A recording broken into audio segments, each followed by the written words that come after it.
Welcome, Pewter Report readers, viewers, and listeners to a brand new edition of the Pewter Report podcast, energized by Celsius.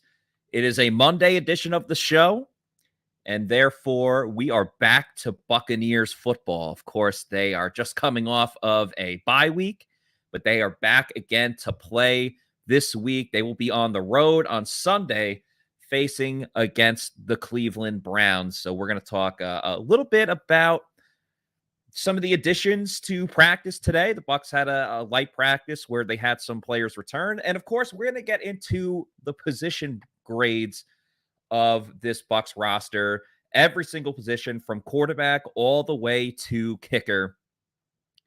I know it's a little bit more than midseason, but since they had a bye this week, and we'll have a lot more of the Bucs-Browns matchup coming up on Wednesday's show, we're just going to take a look at the Bucs with the 5-5 record at the top of the NFC South at the moment. I'm your host, Matt Matera.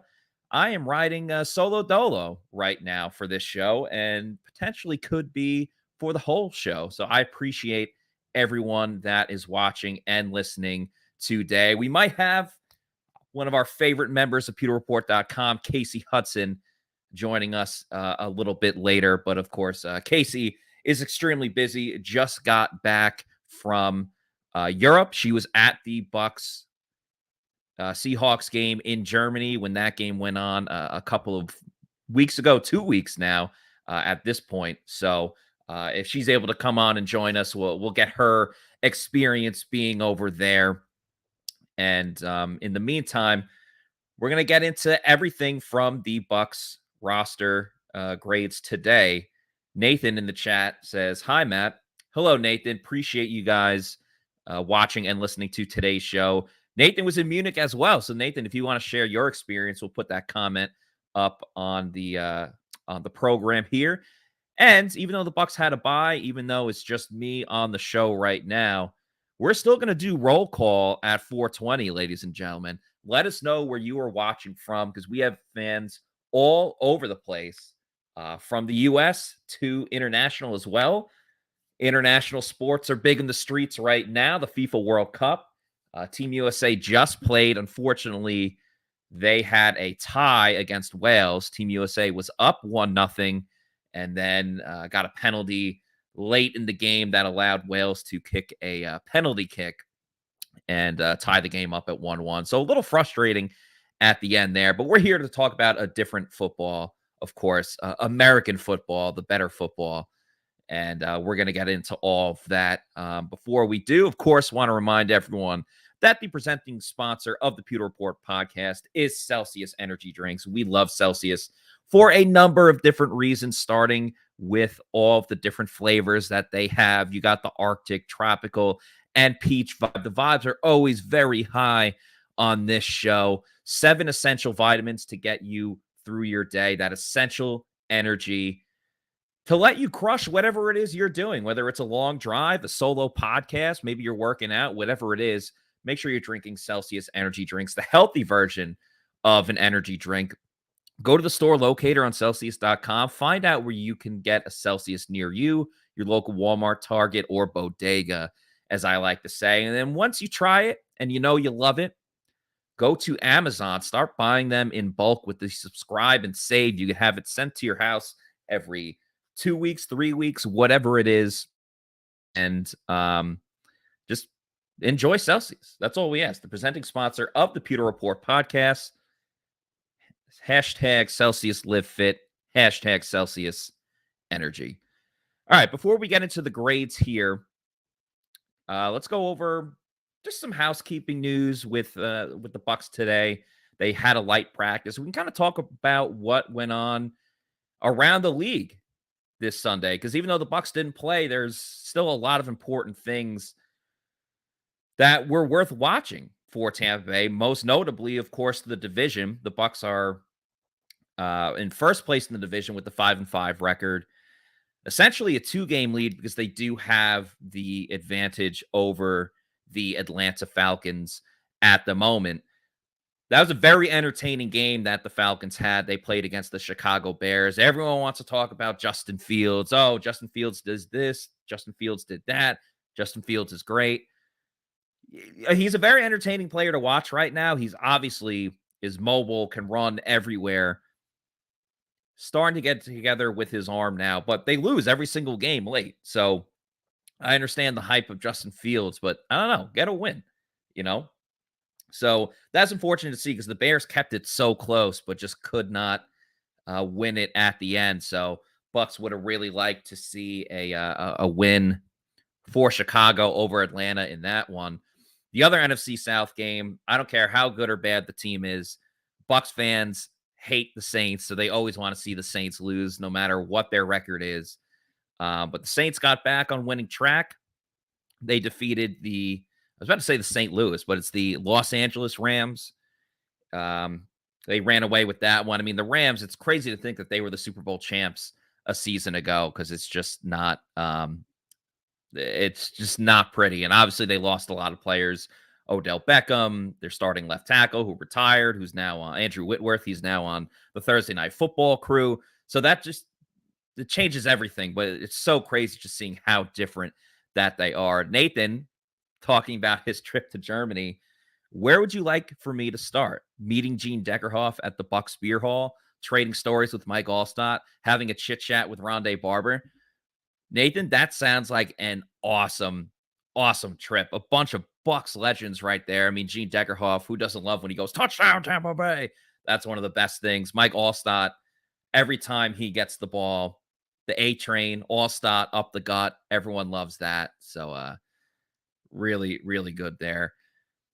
Shout out All Talk all the time. They lost Kyle Pitts for the year. Big loss for Falcons. Helps Bucs game planning wise. Yeah, I mean, Kyle Pitts, of course, is an extremely talented tight end. I saw the hit when he got hit in the knee after making the catch, and it was a scary situation. I mean, he popped up like not long after and was able to run off the field. And I know there was the reports today about his injury and what went on there. I didn't see the final diagnosis, but All Talk all the time is saying out for the year. Honestly, the hit reminded me a lot of the Chris Godwin hit, you know? It was one of those throws over the middle, makes the catch immediately, and the defender's right there and just wham, goes right into his knee. So that was definitely really scary for that. And obviously, we all want the Bucs to win the division, but wishing a speedy recovery for Kyle Pitts because that was a really tough situation to see. Let's get into what we saw at practice today. So the Bucs did practice for a little bit. There was some media availability, but not with Todd Bowles, not with the head honcho that runs the team there. I know Casey Rogers, one of the co-defensive coordinators, did speak. So there was a little info there. But really, the two big highlights in terms of players at practice, there were two returns, which is one is a good sign. The other, I know Bucs fans won't be happy that he's back. Actually, I think it's his birthday today, or his birthday was recently. But Luke Edeke returned to practice today. He's obviously missed the past couple of weeks, and we'll see if he practices the rest of the week when the Bucs return to practice on Wednesday, which will obviously be a pretty big deal. The other returning player, of course, was Russell Gage, you know? So Russell Gage, again, a player. I was just on the Ronnie T. Crash show a little while ago, and I was talking about the players returning and Russell Gage, what he can provide to this team. And I was saying that, and I understand it's months ago now, but Russell Gage was one of the most electrifying players when the Bucs had training camp. And just watching him do his thing day in and day out, he was so exciting to watch. And then he got that hamstring injury, and it kind of hurt him for the rest of the preseason and the regular season. He just never looked 100%. He hasn't really been a factor in the offense too much outside of the game against the Packers. And again, at this point, was it a huge game by Russell Gage, or was it the fact that, you didn't have Mike Evans because he was suspended? You didn't have Chris Godwin, and you didn't have Julio Jones. I still think Russell Gage can do something, for this team.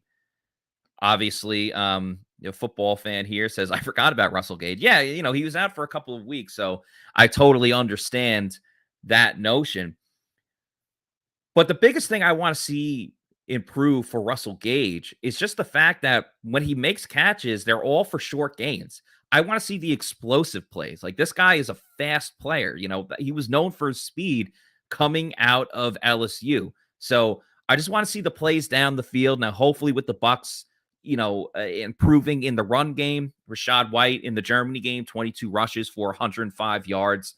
They finally got the ground game going. And I'm not saying it has to be 50-50 by any means, but it at least let the Bucs move the ball down the field. So good sign that Russell Gage was back. Luke Gedeke, we'll see if Nick Leverett, if that's his starting job, as All Talk all the time says, Nick Leverett got to stay in the starting lineup. I could not agree with you more, All Talk all the time, because, the guy played well against Aaron Donald.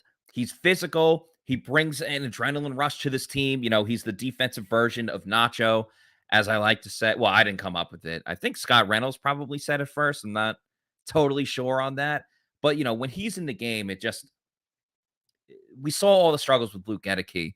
I just don't see a world where the Bucs coaching staff can justify having Nick Leverett in the game over Nick Leverett. And the last time we spoke to Byron Leftwich, I believe it was Scott Reynolds who specifically asked him, hey, has Nick Leverett played well enough to earn the starting job? How would you assess his play? Is he still going to be the starter once Luke Gedeke comes back, even when they're both healthy? And he just said, we'll see. The Bucs did not commit to Leverett remaining as the starting left guard, but I think he absolutely should. I don't see how or why that he should be the starting left guard when Nick Leverett's done such a good job in that role. The other bit of news that came out for the Bucs today is Tampa Bay, as Nathan says here, Nick Leverett shut Aaron Donald down. Remember, the sack that Aaron Donald got, he was going up against Donovan Smith on that play. So it wasn't even, something along the lines of, oh, he missed his block with Ndamukong Suh. It was completely just a good job by Nick Leverett. And unfortunately, Donovan Smith lost that rep, which, happens from time to time.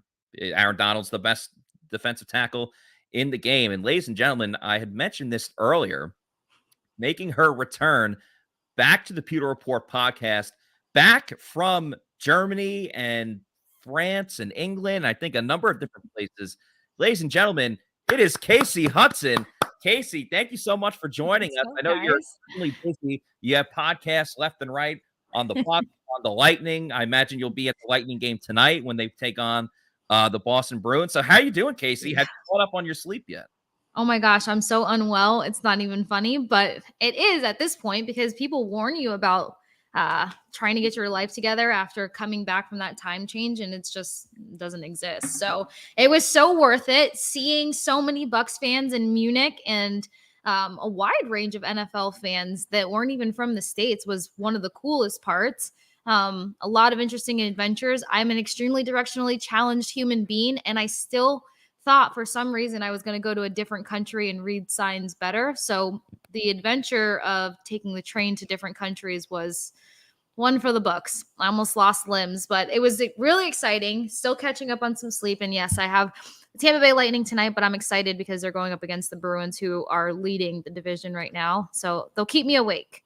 And then tomorrow I'll sleep in. Good. I'm glad eventually you'll get that sleep in, because we all need it. I can't function if I don't get my sleep, and that's when I turn to Celsius. Which, I did a show the other day and I couldn't call myself the right name. I was like, "What's up, guys? I'm Kaylee," and I'm like, "No, I'm not. That's Kaylee." Yeah, it's tough when your co-host has like a similar name. As well, man, which is couldn't funny. get it together. Could not. Kasey, I know you're really busy, so we appreciate your time and the limited amount of time that we have with you. Obviously, we're going to turn our attention in a little bit to Bucs versus Browns. This show obviously is about the grades at each position that we're giving to everyone. But if we're going to put, if we're going to close the chapter on the Germany game, you were there for it, Bucs versus Seahawks. Can you just talk about the atmosphere that it was being at that game? You mentioned that there's fans from all over. I know they wear different jerseys, just whatever jersey they have in their wardrobe, they wear to a football game. But just your experience being there live in person, as Mark mentions that they sang Country Roads, and it sounded insane. You don't want to hear me sing right. that, Mark. I will spare you at this moment. I haven't taken my voice tea yet today. Maybe I'll sing it on my way out. Yeah. So the first thing that I will say is that I was supposed to be in Munich almost 2.5 days before I got to Munich. That's if you right. guys know anything about the annoyance of living in Florida, it's the fact that 1 extra ounce of rain can change your entire life, including canceling your flights to go to an entire different country. Good talk, Nathan. So I ended up landing in Munich the morning of the game. Thank God it was a 3:30 game. Got there running like crazy, passing by the arena really quick to run to the hotel and get ready and stuff. And then we wanted to run past some of the bars to get fan reactions. The cool part is that if anybody follows Premier League football or soccer, whatever you prefer to call it, you typically know in other countries they'll put the banners or the flag of the team over the bars that are supporting predominantly that team. So you have the Bucs bar, you have the Seahawks bar. So that was really cool to see them incorporate that in Munich. But then when it comes to all of the different jerseys and stuff that you saw, I'm talking about thousands of dollars of an iconic jersey is what everyone had.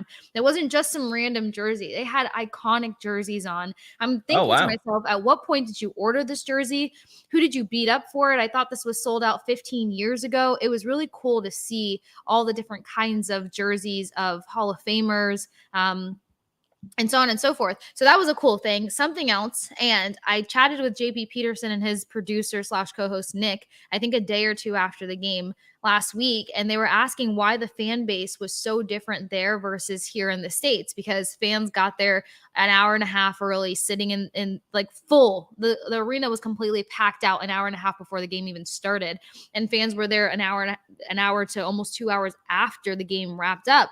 It's because they shut down everything except for the bars and the pubs in Munich. So the only thing fans can focus on, the only thing anybody can focus on in Munich is the game and being present. So I feel like they just have an entirely different fan base in terms of everyone being present, because that's the only thing really happening in town that day. You can't go shopping with your friends. You have to go to a pub and watch the game, go to a restaurant and watch the game. Either way, you're watching sport, as everybody says there, because then we're like, well, what do you guys watch when you're not watching soccer or the NFL? And they're like, whoa, sport, whatever sport's on, they're watching. So they're just actually just massive sports fans through and through. And I felt so connected to them, because people think I'm crazy for the amount of sports that I follow. I know I've gotten some messages from people like, okay, now you watch the World Cup. It's not a now thing, guys. As a military brat, you're fully invested in all things sports. Whatever sport is in season, when you move to a different city, state, or country, you're forced to play it so that you can make friends and, get acquainted with the area that you're going to be in for 3 to 6 months. So that felt really cool to me, to connect with people on that level of just whatever sport's on, we're going to get into it and we're going to love it and be excited about it. So met a lot of really cool fans. It was cool to see that the focus is always whatever sport is playing, and everybody is very into it. They do sing a lot of Country Road. And I found out, if you guys have ever seen the movie Kingsman, because of the agriculture over in Europe, the Country Road song has really resonated with them. So Scotland and Wales and areas like that song has been popular for them for a while. So I don't know who started the singing, but I'm guessing that it kind of derived from that. And then the last thing I will say is that I love the soccer culture that came to the arena of, if one guy makes up a weird line or a funny line, everybody starts singing it and it turns into an actual song. So Tom Brady just got 5 new songs. I don't know if he's heard them yet, but he should catch it on the record and maybe get that produced. It could be a loop for a TikTok. It would go viral. They came up with some really cool songs in the arena for Brady and company. Even Julio Jones. I was surprised to see people go nuts for Julio Jones, who's been in and out of the situation for weeks now. But fans from England, Julio Jones, you got a fan base in England, bud. So great experience. There's been nothing like it here in the States for as many football games as I've seen. And I'm really excited to see the next time I get to go over there and catch the Bucs, or maybe even another different team. Who knows? Yeah, that's great that you had such a fun time. It really did seem like such a cool experience. Like, I know from soccer fans, they have all the different chants and things like that. So it's cool to see them in a short amount of time translate that to Bucs players and so Tom Brady. effortlessly. Maybe that's So why Julio Jones played so well. probably. He had a couple theme songs. He was like, all right, now yeah. I can do this. Now I can keep my knees intact, because it came so quickly. I mean, 1 minute you're having a conversation with somebody and the next minute it's like, I wish I remembered some of the songs, or maybe I'm too embarrassed to sing them. But like Leonard Fournette got a chant, but it started as like Forney Fournette something down the field, and I was just like, well, okay, like I'm chanting every other word there. But yeah, I love that they at least brought that from soccer into the NFL, and it was really cool and funny. It's all about the humor too. Right. Yeah. And our intern, Adam, if you did not know, he took 4 years of German when he was in school. So I was like, all right, give me some German words, like some things you like. And he said the word for playmaker is Spielmacher. So I was like, oh, Rashad White, he's been a real Spielmacher in today's game, leading the way, which was really awesome. And the cool thing about the Bucs playing internationally is that they've grown a lot of international fans, and that happens with Tom Brady as well. And there's a lot of great international Pewter Report fans as well. So we're about to do some roll call. Tell us where you are at, Pewter people. Tell us where you are watching from. In the meantime, Casey, as you just said, you were at the game. But for a bigger picture for the Bucs, just how they've played as of late, have they turned the corner? Just give us your thoughts about how the Bucs have played lately, if things are going to change when they go and play the Browns this week. And I will put everyone's location up on the screen as you talk about everyone's favorite team. Riddle me that. The Tampa Bay Buccaneers. Yeah. Well, for starters, I definitely think that they are at that turning point. And I know for anybody who follows any of my Bucs talk, you guys know that I'm the ultimate optimist for this team. But in all reality, I think the big turning point was the Rams game. It was an ugly win, but a win nonetheless. The thing that stood out to me the most is that that's the most emotion I felt like we've seen out of this team all season. I think that the distractions surrounding this team played a bigger role than anybody will ever admit. And they played very lifeless the beginning half of this season. So the Rams game, I think, helped bring everybody back to their bodies, break those individual mentalities that they were struggling with, kind of get back into that team rhythm. And I was surprised to see them carry that versus the Seahawks. If you guys watch or read our Pewter predictions every single week, you'll see that, yeah, I had the Bucs winning versus the Seahawks, but I was terrified if that would actually come true, because the Seahawks were a high scoring team. They went in with, I think, 240 points scored, but 210 points allowed. So they didn't really have a strong defense. That's something that I was banking on the Bucs exploiting. And that takes game planning to actually execute with a plan like that, because they could have easily gotten outscored by the Seahawks, seeing as how they barely found the end zone more than once majority of this season. And you're counting on certain guys to show up and do better, but injuries have been so hit and miss, because I feel like they've rushed guys back, or maybe the players have rushed back their progress. But to see the team be able to find the end zone 3 times versus a high scoring Seahawks team was a bright spot for me. Something that I definitely think they can build off of. I think that was the most synergistic performance the Bucs have had. A lot of games we watch, we see the Bucs defense entirely carry the team, or the Bucs offense just kind of pinch through. I think this was kind of a balanced attack on both sides of the ball, or if you want to talk all 3 units from special teams to offense to defense, everybody kind of did their part. And this is probably the most important time of the year for them to do that. They can manage the Browns as long as they don't go in there and shoot themselves in the foot with penalties and bad play calling and reverting to disgusting habits. 49ers and maybe the Cardinals are my biggest concern from here on out for the rest of the season. So I think they're in a good place. And I also want to take note of the fact that them beating the Rams, coming off of that extended break after the Ravens game, I think that helped bring them back as a team. I think that extra time not only helped with the injuries, but helped with that mental battle that they've all kind of been having. So now bonding a bit better, now bringing passion and emotion back into the game. That big travel had to help. That big win had to stack on top of that as well. I think it's going to help put them in a prime position to win at least, what do they have, 7 games left? 5 out of the next 7 games that they have.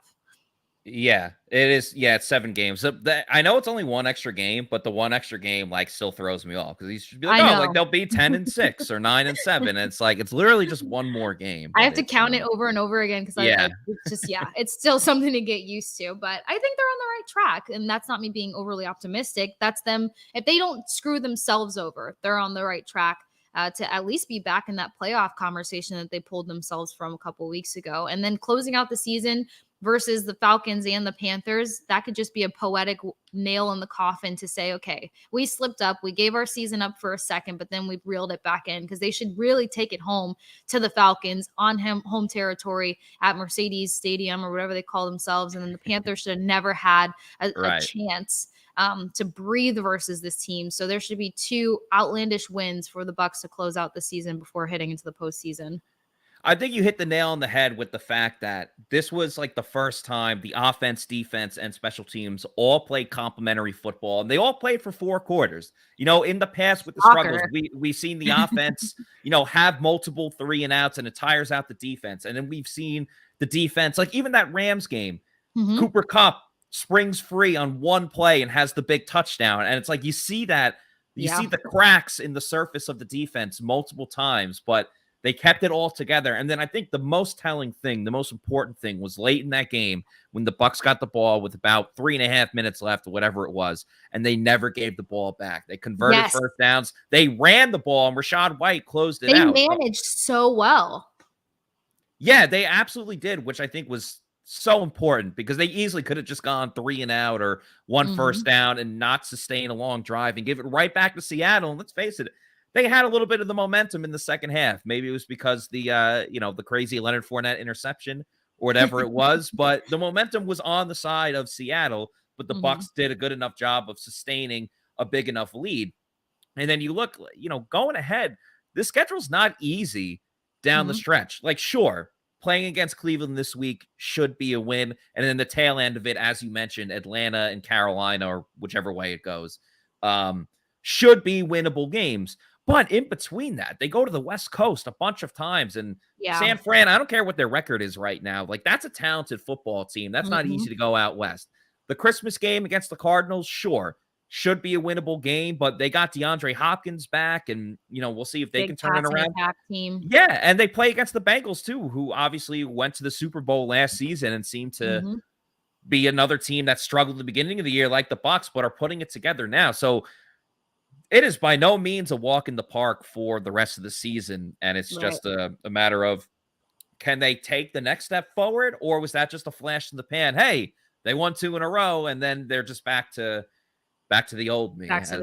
Yeah, I would hope not. That would be devastating, absolutely devastating. But I mean, the other key part about this part of the season too is them getting players back at the right time and people getting healthy at the right time. So hopefully whatever's been plaguing Julio Jones is officially behind him, at least putting him at 70% to finish the season and help this team. But the other thing would be, it's Thanksgiving this week, guys, which, by the way, happy Thanksgiving, everyone, if I don't get a chance to say that to all the Pewter fans. But Thanksgiving was the timeline to maybe start seeing glimmers of Ryan Jensen. If Ryan Jensen comes in, that's going to change the whole caliber of this offensive line in many ways.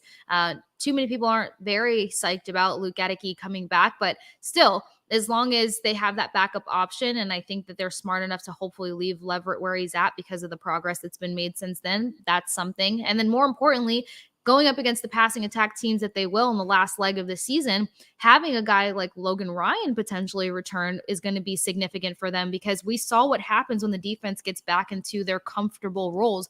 It's a very versatile defense, in my opinion, but you could tell that people's skill sets really thrive within the role that they know how to play or that they've played majority of their career and whatnot. So Akeem Hicks, we already know what he does for this team. He helps stop the run, and he is a key part of that because the run stop completely fell apart when he went out with his foot injury.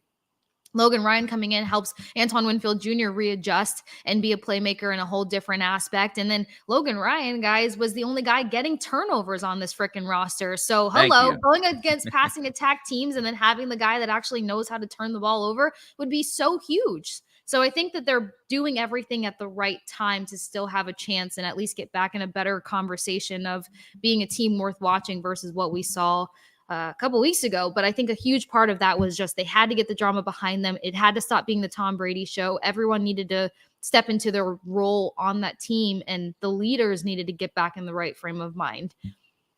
Logan Ryan is the one for me. If he comes back, for everything that you said, finally he was the one that was getting the splash plays, and the Bucs haven't gotten turnovers recently. They had the one forced fumble against the Seahawks. Maybe you being there internationally was part of the good luck charm. I mean, you've been to the home games too, but going international pace is a whole different beast. Yeah. I was running around with a flashy blazer and Doc Martens. I felt home in Germany. Blinded their eyes with the sparkles coming off the jacket, which I know. But yeah, having Logan Ryan in there, I think changes a lot. It allows Antoine Winfield Jr. to be the slot corner, and just using Winfield's versatility in general, I think is super important. So he's the number one guy that I want to see come back.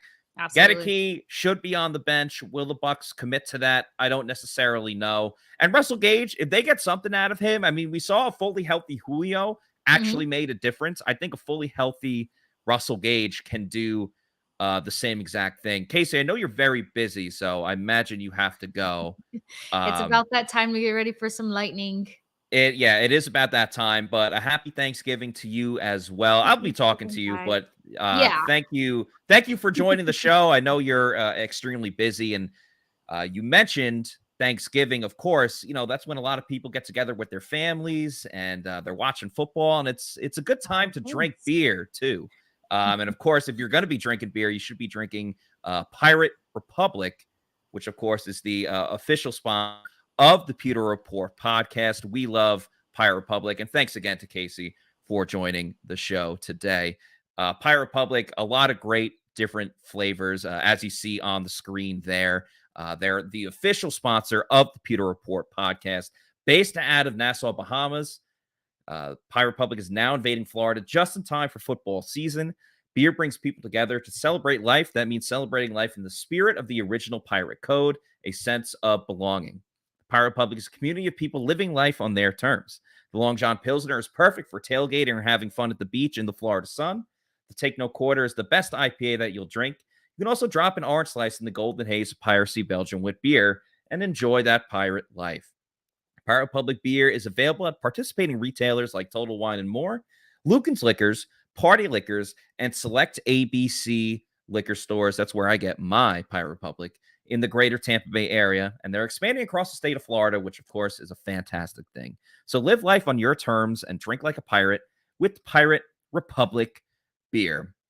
All right, thanks again to Casey for joining the show. We are now going to get into the player grades, or position grades, I should say, for the Tampa Bay Buccaneers. If we went through every single individual player, we'd be here for a while. We can talk about a couple of players if we want to get that going in the chat. Of course, first, we're going to talk about this man, the GOAT, Tom Brady. And, I'll give my grades for every position or player in this case. But feel free to give your grade at each position as well. Maybe we agree on a lot of it. Maybe we disagree. But we'll have my score and we'll have a fan score as well. So Tom Brady, obviously the leader of this team, has had a tumultuous year. A lot of it being on the outside the field of play, I guess I should say. We don't have to rehash everything that went on. I do appreciate everyone in the comments now giving your thoughts. G Vegas gives a B-. Li3 or LIE gives it a B. All Talk All the Time gives a B. Football Fan gives a C+. I was actually going to go with a B for Tom Brady. And it has nothing to do with, listen, I think Tom Brady is fully committed. I think he hasn't lost a step in terms of like arm strength and ability and all of those things. I just think right now this season, and listen, the whole team has been struggling at one point or another. It's not just Tom Brady. Like Byron Leftwich obviously has struggled. We talked about him a ton. The offensive line, which we'll get to in just a minute. But Brady, being the quarterback of this team, being a leader, sometimes you have to elevate the players around you on the field. I still think he's an ultimate motivator when he's not on, when he's in the locker room and everything like that. But I think, look at example, Patrick Mahomes. They lose Tyreek Hill. He's still getting Travis Kelce the ball even more than he ever has. A lot of the other receivers have stepped up and he's made them better players. And obviously, Mahomes is much younger, way more athletic than Tom Brady at this point, or probably ever. But Brady, I just think there's been times, you look at that Thursday night game, he missed some throws, the touchdown to, Kyle Rudolph. So there's been times where Brady hasn't been the most accurate, and I don't think he fully trusts his offensive line. I mean, you can trust him to get the ball out fairly quickly, which is super important.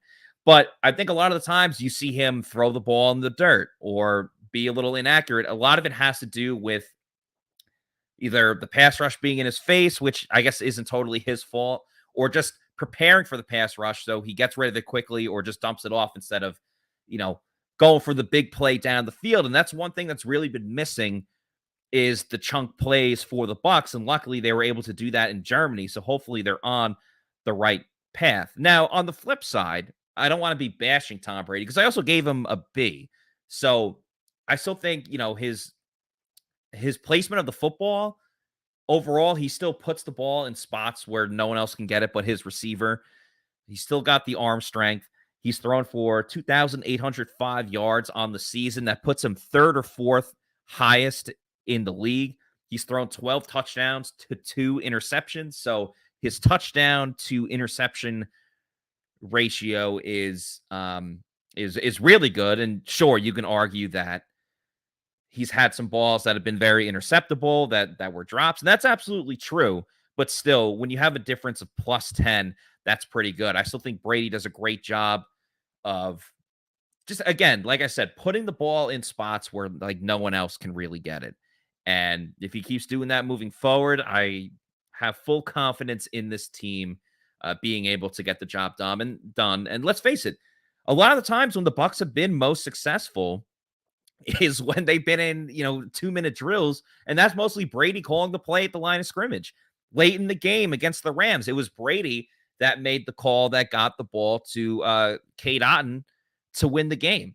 So I think Brady deserves that credit. He hasn't been perfect, but when he makes those big plays to really help out the team, I think we have to point that out. So that's why I give Tom a B for this grade. And you guys had B, C plus. So we're kind of similar in those aspects. TB12 Goatman says, I agree with a B. So we're going to go with a B for Tom Brady, and we'll say B for the fan vote as well, because there's a couple Bs, a B minus and a C plus. So as Tom here says, not Tom Brady, but Tom, an avid commenter and participant in the chat, says, when it comes to play action, Tommy Boy's an A plus. That's true. He really likes to sell the play action, which of course we all love to see, and we want to see the Bucs run more of it. So the next position, of course, is the running back position. You see Rachaad White on your screen here. If you're watching on YouTube, please like and subscribe to the Pewter Report podcast. And Leonard Fournette. So again, we got to look at the entire season and not just have recency bias. But when you're talking about the running back position, we're pretty much just going to discuss Leonard Fournette and Rachaad White. We talk about Giovanni Bernard. He's coming back after being out for the last, 8 weeks. He hasn't played since week 2. They designated him to come off of the IR. We'll see when exactly he does that. But I think he's just going to be a depth piece. And Keyshawn Vaughn has 4 rushing attempts. So it's really all about Lenny and Rachaad White. Now, Lenny has 462 yards. He's averaging 3.4 yards per rushing attempt and has 3 touchdowns on the season. His only 100-yard rushing game happened in week 1 against the Dallas Cowboys. And, he's really struggled at times. And that's why Rachaad White has cut into his playing time. And that's why we've seen Lenny get, really angry in recent weeks. And he ran angry in that Germany game and actually averaged 4 yards per rushing attempt for only the 3rd time this season. So getting some comments here. Sean says C for running back. TB12 Goatman says C minus. Football fan gives a D. Let's see what else we got here. Kel's talking about the offensive line, hard to grade because of the O-line play, but Lenny is a C. Rachaad White is a B, in my opinion. Yeah, so Rachaad White, he has 222 rushing yards on the season. Again, his big game being the Germany game where he ran 22 times for 105 yards. He also has 1 touchdown on the season. He comes out to an average of 3.7. Rachaad White is very much trending upwards, and hopefully he becomes the starter, or they at least go with a 50-50 percentage of the snaps for the Bucs. And Rachaad White, he's electric. He's a player that can break tackles. He's elusive, which I think is really important, where Lenny is a little bit more of that barrel you over type of guy. He's just going to lay his shoulder into you and, try to just out physical you. And this is where the whole Byron Leftwich thing comes into play as well, because Lenny has just not been able to convert on 3rd and 1, 3rd and 2, like that type of thing. And Rachaad White has. And is it because Lenny kind of taptoes in the backfield before he hits the hole? Is it because his vision is just off? Is it because Byron Leftwich calls a play that calls for, 9 defenders to be in the box just based on the formation? There's a lot that goes into it. So I think if you take the poor play of Leonard Fournette, but you add in the positive play of Rachaad White and the fact that Lenny actually played well in the Germany game. He had 40 rushing yards. He had a touchdown. He looked a lot better. I'm going to give the running back room a C, because again, you have to look at the entire roster, or the entire season, I should say. You can't just look at, oh, hey, Rachaad White played well in the Germany game. So they're definitely trending in the right direction, and that's a really important thing. But as it stands, if you look at the whole season, it's really just been, actually, I'm going to give a C minus. I'm going to give a C minus because, they were just, yeah, you're right, supply and demand. How you'll give in the worst run game in the league C's, F minus. I'm not going to give it an F minus, but yeah, I'm lowering my grade to a C minus. The run game is historically almost one of the worst in the league. They're second worst in the NFL, and really only by having a great running game against the Seahawks is how they were able to, go back into it. Yi Jinping here says, Matt, you were spot on with the running back situation. 100% what I'm seeing. I appreciate that you agree with me. So yeah, I'm going to go with the C minus at running back, and a C is the fan vote that we're going with. So the next position that we will go to is wide receiver, which again, tough one to judge right now because they are trending upwards. Julio Jones had a very good game. Chris Godwin had his best game of the season, and Mike Evans has been balling out once again. He's on the right trajectory to once again get 1,000 yards on the season. But if you look at the wide receivers in an entire microcosm for the whole season, it's really been Mike Evans sprinkled in with the little Chris Godwin, and that's about it. Julio Jones has missed a lot of games. Russell Gage, we talked about, he's missed the last 3, I believe. And Russell Gage, there just hasn't been the splash plays. Julio Jones can't stay healthy, but he finally got healthy and was able to do some damage in that last game, scoring a touchdown against the Seattle Seahawks. I think the real factor here is Chris Godwin, because if he continues to play like he has against the Seahawks, this wide receiver group and really this offense is just going to be explosive once again. But we haven't totally seen it from Chris Godwin. He's getting a lot. This is the problem with the Bucs offense right now and the wide receivers is they're like Chris Godwin. You look at a lot of his stat lines, and he's making 7 or 8 catches per game, but they're for like 40 yards. They force fed him the ball in the screen game, which, Chris Godwin, when healthy, is able to break a lot of tackles and he can move the ball down the field. He's almost more effective when he has the ball in his hands, but they've been force feeding him with these screens. So his average yards per reception are much further down than they've like really been in his career. So I think outside of Mike Evans, where can you really say, hey, I like this with the Bucs offense? Rashad Perriman had the 1 touchdown catch against the Saints. Scotty Miller came alive a little bit in the Rams game. But outside of that, it's really just been a lot of Mike Evans. Last game, you're trending in the right direction. So I like where the receiver group can go. We just have to see it more consistently. And if we get a Rams game or a Rams performance, a Seahawks performance from Chris Godwin for the rest of the season, and that's the production that Julio Jones will bring, then this grade is going to go up. But right now, I think I got to give it like a C+. It's been Mike Evans, and that's about it. And I fully understand that, I fully understand Chris Godwin is hurt. Russell Gage has been hurt. Julio can't stay healthy, but that's not going to help the team. I think they're trending in the right direction, which is super important. But again, they have to do it for more than just one game. So I'm going to give a C+, be a little generous there. But I'm optimistic that they can bump that all the way up to like a B+ when the season is all said and done. Obviously, a lot of people talking about Scotty Miller. Les here says Miller needs to learn to catch the ball with his hands if he can. Yeah, I mean, there's no excuse for the ball going off his face mask in the game against the Rams. And they ended up winning, so it was all right. But yeah, that has to change moving forward. Then there was the jumping catch that he made in Germany where he had a walk-in touchdown, but he just could not he couldn't get up after making the catch. At least he caught it, which was important. And we'll see if Scotty can still be a factor, because Scotty, what he did in the Rams game and the Seahawks game, just from a production standpoint, if he provides that on a consistent basis, that's house money for the Bucs, because they're not really expecting much from Scotty Miller this season, especially when he's a fourth or fifth wide receiver with all the other names that we just mentioned. So to get anything from him is really a bonus, and we'll see if that's the case moving forward.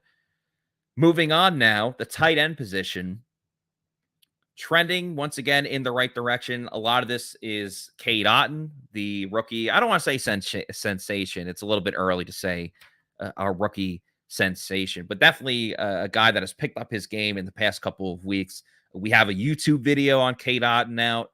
We have a couple of stories on him as well. So check out Pewter Report TV. Check out pewterreport.com to see those stories on Cade Otton. But obviously, he was the hero in the Rams game. He's been making plays, making key clutch catches, which is super important. Cam Brate, I think the jury's kind of out on him. He just came back last game. He had a concussion. He had a neck injury. So I will say, because tight end position, you're kind of going back and forth between receiving and blocking. And I'm curious to see what your guys' grades will be for the tight end position. But Cade Otton, what I like is that he's a willing and active blocker. He's actually better when he is asked to pull than if he, than if he has to block a guy like one-on-one. So he's better in that type of situation. He's shown that he has prowess as a receiver. Cam Brate, steady Eddie as always when he's in the game. You like to see him make a couple of more catches like early on in the season before he got hurt. Cole Kieft, obviously a cult hero. Everyone likes him. Solid blocker as a fullback. And Kyle Rudolph, when he's played, he gets like 9 snaps per game. So I'm not going to really credit too much that Kyle Rudolph is doing for this team. I'm going to give the tight ends I either want to do a B+ or a B, but I'm going to stick with B for now, because I still think that there's room for improvement for the tight end position. TB12 Goatman says C-, but going up if they decide to stop giving Brate snaps over on. That's also true. Cade Otton only outsnapped Cam Brate in his return by about 12 snaps or something along those lines. Football Fan says tight end is definitely a B+. Supply and demand tight end is a C- since they are rookies, but there were better tight ends in the draft. Yeah, Dulcich comes to mind from UCLA. Trey McBride, we all loved, and he's going to get an opportunity tonight, actually, because the Cardinals' other tight end, Zach Ertz, is out for the rest of the season, unfortunately, but it will give us more of a look for Trey McBride, which will be pretty exciting to see. And, if you're watching that game tonight, and these are two opponents that the Bucs are playing down the stretch. So exciting if you're a Bucs fan, learn a little bit more about the team that's on your schedule. It's also exciting if you want to put a little money on it, maybe make some picks on Underdog Fantasy, which I know I'll be doing. Big fan of Underdog Fantasy and what they do. It's the easiest way to get some action on the NFL with their pick'em game, their rivals game too. You just pick an over or under on your favorite or least favorite player stats, and you can win up to 20 times your money in a single night. Underdog keeps it super simple with their easy-to-use website and mobile apps. Pick between 2 and 5 players to fill out your pick'em slip. Get every pick right and take home some cold, hard cash. Use the promo code Pewter, that's Pewter. Get your first deposit doubled up to $100 with Underdog Fantasy. Even if you learn from Plant City Math, you know that is a really damn good deal. So once again, that's Underdog Fantasy, promo code Pewter, Pewter, and double your first deposit. And I'll put out my picks later tonight when we go through our picks when the Bucs go and play, or not the Bucs, the Niners play the Cardinals. I believe that game's in Mexico City, if I'm not mistaken. So that's pretty cool there. And we will move on to the offensive line, which of course has reared its ugly head this season. Now, they were behind the 8 ball from the start because Ryan Jensen suffered a knee injury on the first day of training camp, and unfortunately, that already put Robert Hainsey at center. I actually do think Hainsey, on just an individual level, has done an okay job. I don't think he's the reason that the Bucs offense has been struggling this year. But obviously, anytime that you don't have Ryan Jensen in there and you're going with a second-year player that was making his first career start at that position, moving over from guard, there's going to be a downgrade. That's just the nature of the beast when Ryan Jensen is, without question, your best interior offensive lineman. And you got to remember as well, that took Hainsey out of the competition for left guard that was vacated when Ali Marpet retired. So that made it a 3-man race, or a 4-man race between Hainsey, Nick Leverett, Luke Gedeke, and Aaron Stinney. That made it a 3-man race. And then when Aaron Stinney got injured in the preseason game against the Colts, that put him out of the running. So essentially it went from a 4-player competition to a 2-player competition almost immediately. And Luke Gedeke won that job and struggled heavily. I don't think we need to go into all of the details. It has not been good. So Nick Leverett came in and salvaged it just a little bit. Also, the Bucs were replacing right guard as well. They traded for Shaq Mason. Alex Kappa left in free agency. So you had 3 new starters at the interior offensive line position. And it took a while for the chemistry to really build. The only 2 known commodities that you had on the offensive line was Tristan Wirfs, who's still playing at an all-time level. He's future Hall of Famer, future Bucs Ring of Honor on this trajectory that he's playing at. Probably going to win All-Pro again this season in just his 3rd year. So it'll be 2 years in a row where he's winning an All-Pro. And then Donovan Smith got hurt in the first game of the season, so Brandon Walton had to play. So, and Smith came back, and credit to him for coming back. But, he struggled a little bit. I think he picked it up last game against Seattle, but there were some ups and downs with Donovan Smith this season too. So given the debacle with Luke Gedeke, the terrible run game that the Bucs had, that some of the blame has to go to the offensive line, and Tom Brady just not trusting the offensive line either, I got to go with the D for the Bucs offensive line. It's just, it hasn't been up to expectations, and I understand Ryan Jensen isn't in there, and I wasn't expecting the Bucs offensive line to automatically turn into the Super Bowl winning offensive line from 2 seasons ago, but it needs to be way better than what it's been.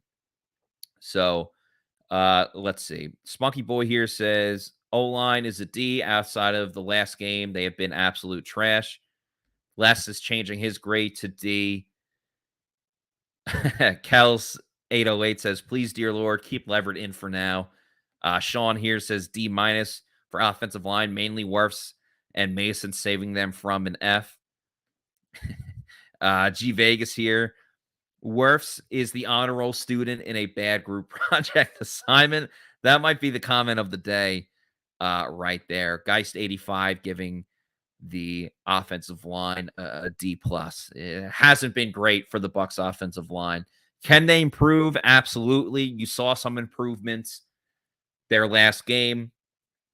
And one of those things obviously would have to be sticking with Nick Leverett as your starting offensive guard, your starting left guard, I should say. So now we're going to move to the defensive side of the ball. But first, let's hear a message from our friends at Age Rejuvenation. As we age, our hormones decrease, both for men and women. I was tired all the time, had no sex drive. I was groggy. I felt like I was 80 years old because everything hurt. I came to Age Rejuvenation because I was tired all the time. Bioidentical hormones has really made such an impact in people's lives. I actually enjoy shopping now. Got all my energy back. Mind is sharp. I feel like I'm 18 again. It was perfect for me. Get with Age Rejuvenation. Do it now. Don't wait. Call Age Rejuvenation today. Look better, feel better, have better sex using Age Rejuvenation. They have testosterone therapy, peptide therapy, and stem cell therapy as well. John Gilmore on the Pewter Report Tailgate Show, and of course, Scott Reynolds, they both speak very highly of it. They are not just spokesmen, they are clients as well. So head on over to agerejuvenation.com. See how Age Rejuvenation can help you. So next up is the defensive line for the Bucs. It's been a pretty chaotic year for the Bucs defensive line. Appreciate Spunky Boy here saying this is a great podcast.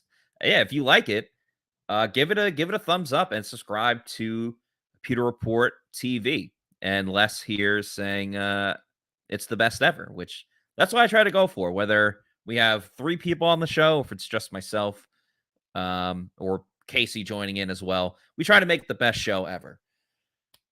But like I was saying with the Bucs defensive line, it's been chaotic this year because ever since Todd Bowles has been here, the Bucs have been all about stopping the run. And that starts and ends with the defensive line and the linebackers too. But you think of the defensive line first. So the Bucs have done a terrible, terrible job stopping the run. Now, they cleaned it up against Seattle, but before that, it has just been abysmal. I mean, they're allowing 150 plus yards left and right, all over the place, and to bad teams, to good teams. That Ravens game, they allowed over 200 yards in just the second half, which is, really frustrating to see. And, Vita Vea shouldered some blame of that. He had been inconsistent, but he's really turned it on as well. He has 6.5 sacks on the season. He's leading the Bucs in the sack department. When they got Akeem Hicks back, he's been a huge upgrade for this team. On the flip side, Nacho has been a little inconsistent. He's been exposed for why he's just, a backup defensive lineman. Will Golston not seeing as much of the same explosiveness that we saw from a season ago. Dietrich Sanat had a nice moment, and Logan Hall is a player that we're obviously all very high on. He was really solid to begin the year, had 2 sacks, had some good pressures, but he's fallen off the last couple of weeks. Some of that isn't his fault. He just isn't really getting a lot of playing time. That's with Hicks being back. Logan Hall has taken a hit because of it, and we haven't seen that pressure, the splash plays that we've all kind of wanted to see in recent weeks. So this is a tough one to call because there's a lot of struggles in the run game. There's been good pressure from Vita Vea specifically for the defensive line and some optimism with the good start of Logan Hall, but where has it been the last couple of weeks? I'm going to give a C plus for the Bucs defensive line. When you factor in the fact that Vita is getting after the quarterback, but also acknowledge the fact that stopping the run. If they play like they did the last 2 games, this would be an A. But we have to look at the entire season at this point with the Bucs and their 5-5 record. So going with C plus for the defensive line. The next position we shall talk about is outside linebacker, which I don't think has played up to their potential this season. Myself included, I was very excited about what Joe Tryon-Shoyinka could do this year. You know, Anthony Nelson was in a contract year, and Shaq Barrett being Shaq Barrett, I thought they were going to absolutely eat this year. And that just, hasn't really been the case for the Bucs. Joe Tryon-Shoyinka is coming on as of late. He had a sack in the Germany game. He probably should have had a sack the week before against the Rams, but that was negated by a penalty. So JTS is bringing it together. However, Shaq Barrett, it's unfortunate that he's injured. It's upsetting that he's going to be out for the rest of the year with the torn Achilles. I hope he has a really speedy recovery. He was looking great in that Ravens game. Up until that, though, Shaq had 2 sacks in the Saints game and wasn't really getting after the quarterback. He's done a couple of things good. He's obviously out for the rest of the season, so I don't think we need to harp on him a ton. But this is a huge opportunity for Anthony Nelson, Jannard Avery, and who am I missing? Oh, Carl Nassib as well, all picking up the slack. You saw it on the snaps of the players last game, where it's really been JTS on one side and then kind of a trio of a combination on the other side. And, Nelson and Carl Nassib, they both have at least 2 sacks on the season, which is a good sign. Nelson can be opportunistic at times with a fumble recovery, which I think is good to see. Jannard Avery got to line up on the right side, man. He tries to do the Shaq Barrett, jump in the snap. So it's going to be outside linebacker by committee. There's some things I like. There's other things that I haven't necessarily loved about the outside linebacker position. They haven't totally gotten to the quarterback like many of us have thought. JTS is on the right track. So I'm going to give outside linebacker a C. Next up is sure to be a very contentious position. Of course, we're going to talk about linebacker, inside linebacker, specifically Lavonte David and Devin White. Let's start with Lavonte David because I think we can kind of get this out of the way pretty quickly. Lavonte is not the same Lavonte David that he was 2 or 3 years ago. But with that said, Lavonte knows his assignment. He is as solid as they come. He makes a ton of tackles. He makes up for a lot of inefficiencies of other players. We're just not seeing the overall splash plays that we've gotten from Lavonte David in the past. And I think that's just going to be how it is for the rest of Lavonte's career as a Tampa Bay Buccaneer. And it's a long tenured Bucs career, and hopefully it'll be for longer. But he has 69 combined tackles on the season and 1 sack, no interceptions. So not exactly seeing the splash plays from Lavonte David. Now, Devin White, on the other hand, obviously a huge point of contention for Bucs fans. He was the Bucs defensive, not the Bucs. Well, he played for the Bucs, so it was for the Bucs. But to begin the year, he was the defensive player of the month for the month of September. He was fantastic, flying around the field in the Cowboys game.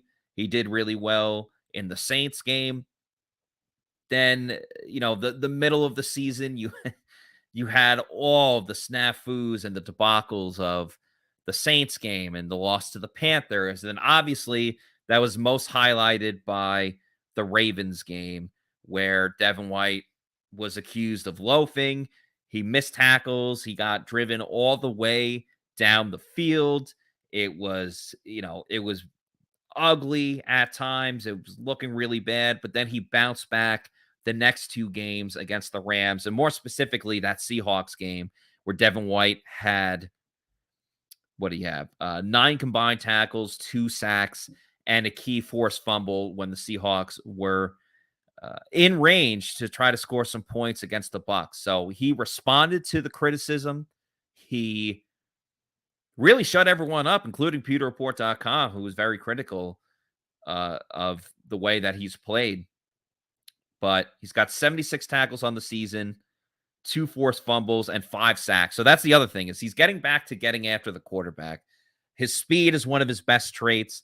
He can track down anyone in this league, and when he finds his way to the quarterback, good things usually happen. And of course, he played with a heavy heart in that game against the Seahawks after the passing of his father, and had one of the best games of the season. So Devin White has been up and down. He was the defensive player of the week last week for his performance. Again, that was 9 tackles, 2 sacks, and a forced fumble.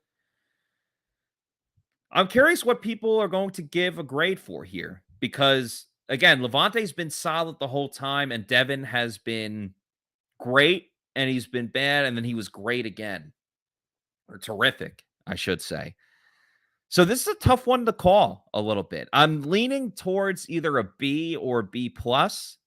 I kind of wish there was one in between. Let us know what you have in the chat. G Vegas says B minus. If White was consistent, it would be an A group. Yeah, I agree there. If you got the Devin that played last week, it would be a B. B and A. Sorry, I'm reading a lot of letters here, and reading's hard. Grace Point Living Room Fellowship says inside linebackers are a C. So a couple of different opinions there. As Les says, Devin came through against the Hawks, B grade. I agree with Les. I'm going to give the linebacker group a B. Have a couple of more positions to go. We're going over today, but you know what? That's fine. I appreciate everyone watching this show today. The next position that we will be talking about is cornerback, which has been anchored by one man specifically, and that is Jamel Dean. Dean obviously is in a contract year. He's playing for that second contract, and I think he's done a fantastic job out there. He's technically your second cornerback, but you can make the case that he could be CB1. Carlton Davis missed a couple of games, but Jamel Dean has held the fort down. He's done a fantastic job. I think Carlton Davis is still your lockdown corner when he's available. Sean Murphy-Bunting got beat a little bit in the Seahawks game, but he also had an interception against Patrick Mahomes. I'm not going to knock him too much for having one bad game. Antoine Winfield Jr., I guess, can be used as the corner position too. I know he's a safety, but he's been playing in the slot a lot. I love what I've seen from the corners. The only guy that struggled is Zion McCollum, and that's going to happen when you have a 4th, 5th round cornerback thrown into a starting position with everyone else hurt. So I'm tempted really to give the cornerback room. I mean, if you look at it specifically at just corner with Carlton and Jamel Dean, I think it's an A. So I'm going to give them an A for just really the job that Jamel Dean has done, and Carlton Davis as well. G Vegas says B plus. Dean has been playing really great, and Davis has limited opposing wide receivers. Next up, the safety position. Of course, Antoine Winfield Jr. himself is an A. Mike Edwards in the mix as well. Logan Ryan, super important when he's played. You have Keanu Neal in there as well. I think Keanu Neal is going to bring it down a little bit because he's kind of been inconsistent. Haven't loved the way that he's played. Mike Edwards, there's that miscommunication on the big play to Cooper Kupp against the Rams. Mike Edwards is known as a ball hawk. He had that pick 6, but the secondary hasn't been getting turnovers. They've been very few and far between. So with the great play of Antoine Winfield Jr. and Logan Ryan, with the mishaps of Keanu Neal and Mike Edwards kind of in the middle, I'm going to give the safety position a B+. Because I love Antoine Winfield Jr. I love Logan Ryan. They need to take the ball away, though. If they could take the ball away, I would say an A. And I guess that goes to the cornerbacks as well. But they haven't really been able to take the ball away. And overall, this is a really talented defense. But if you're not getting turnovers, you can't be considered the best defense possible. So I'm going to go with a B+ for the Bucs safeties. And as we round out this grades that I'm giving for all the roster, another thing that's around is a bowling ball. And if you're going to go bowling, you best be doing it at Pin Chasers. They have multiple locations, including one pretty close to the Advent Health Training Center where the Bucs practice on a daily basis, including today. It's a great night out with friends and family. You can book your kid's birthday party there because they also have an arcade room so the kids can bowl and play some video games. The food is very underrated, from the pizza to the chicken tendies and the nachos as well. And they have deals all the time, whether it's all you could eat pizza, all you can bowl, dollar beers. They got brunch on the weekend. So check out pinchasers.net. Start reserving a lane or booking a party and book your holiday party. You know, Thanksgiving is this Thursday. The other holidays come up in mid to late December. So start booking your holiday party because they catch up to you pretty quick. So you want to be ahead of that. So check out pinchasers.net for all the great deals that they have. So we've essentially done the offense and defense, but we have two other positions to talk about. That, of course, is kicker and punter. G Vegas, we're on the same page right now. I fully agree. Ryan Suckup has been fantastic. You know, he missed one kick in week 1, and he had another kick that was blocked, and then he missed one in Germany. But Ryan Suckup has been pretty much as automatic as you can possibly be. Jake Camarda, I'm going to give him an A.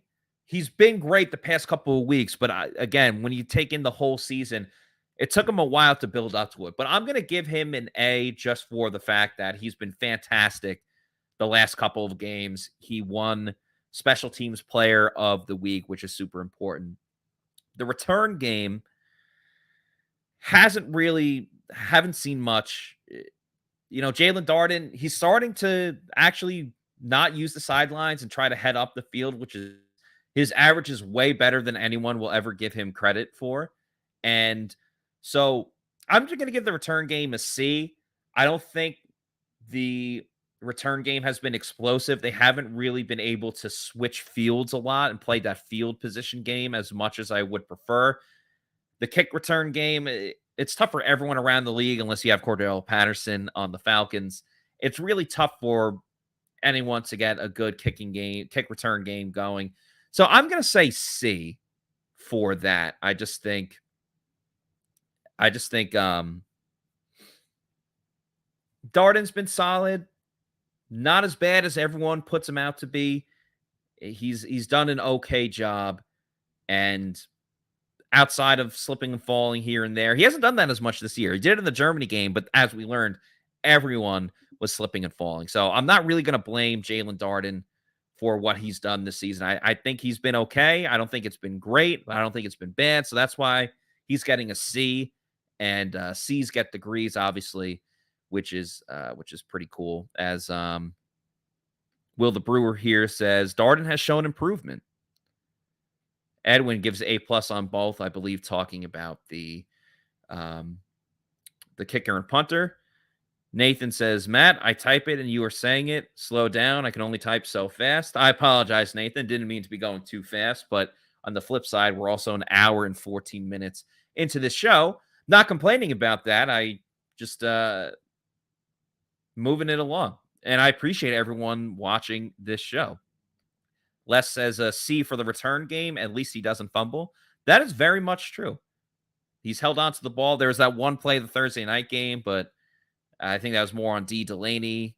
That was more of the fault of D. Delaney than it was Jalen Darden. He could have yelled and told him to get out of the way, but he didn't necessarily do that, and that is what it is. So the return game will get a C for that one. And speaking of see, you can see us for the Celsius Pewter Report tailgate show live at Walk-Ons and presented by Age Rejuvenation this Sunday when the Bucs are back in action playing on the road against the Cleveland Browns. That game is at 1 o'clock. So we'll be going live at 11 from Walk-Ons. Hope you can join us. We give a full breakdown of the entire game. And if you haven't been to Walk-Ons yet, it's absolutely fantastic. There's one in Midtown near me, which I go to a lot. There's one in Wesley Chapel as well, closer to Scott's area. It's partially owned by Devin White. It's all Cajun food. So if you like that type of food, they have regular bar food as well, wings, things of that nature. Actually, a pretty vast menu, which is awesome. So you have a lot of great options, a lot of great beer selections too, especially if you go for happy hour. Awesome happy hour deals. I'd also recommend going on Tuesday because they have happy hour deals for literally the entire day, not just like your typical 4 to 7. You can get a 22-ounce beer for the price of a regular one. So check out Walk-Ons when you can. And check out the Celsius Pewter Report tailgate show live from Walk-Ons and presented by Age Rejuvenation. Coming up this Sunday, we're very excited for that. Of course, we're going to break down Bucs versus Browns this week as well. With that game going on, we'll see if the Bucs can stop the run. I didn't give a coaching grade. I was going to, just kind of stick to the players, but coaching grade, I mean, if you want to go by position, like Byron Leftwich gets a D, Todd Bowles, I'd give a C right now. Defensively, play calling, I'd probably give a B, but as a head coach, I'd say a C. I mean, losing to the teams that they lost to, but being able to bounce back hasn't been great, but those would be my coaching grades. Here are my grades again for everyone that maybe tuned in late. Quarterback, I gave a B. Running back, C-. Tight end, B. Wide receiver, C+. Offensive line, D. Defensive line, C+. Linebacker, inside linebacker, B. Outside linebacker, C. Cornerbacks, A. Safeties, B+. Kicker and punter, A. And the return game, a C. And a C for Todd Bowles as well. Supply and demand says F for all coaches. I understand the anger with how the teams played right now. But we'll see if they can turn it around, starting with that game against the Browns. And, of course, a good game tonight between the 49ers and Cardinals in Mexico. That'll be a fun one to watch. The Bucs play both of those teams later in the season. Actually, the 49ers in, 2 weeks from now? So, good one to pay attention to. Appreciate everyone paying attention to this show. Did solo dolo for a lot of it. Casey Hudson joined me. That was a lot of fun hearing her experience going to the Bucs Seahawks game in Germany and talking a little bit about what's next for Tampa Bay when they play Cleveland this week. So appreciate everyone again for watching, and we will see you next time for another edition of the Pewter Report podcast. Out.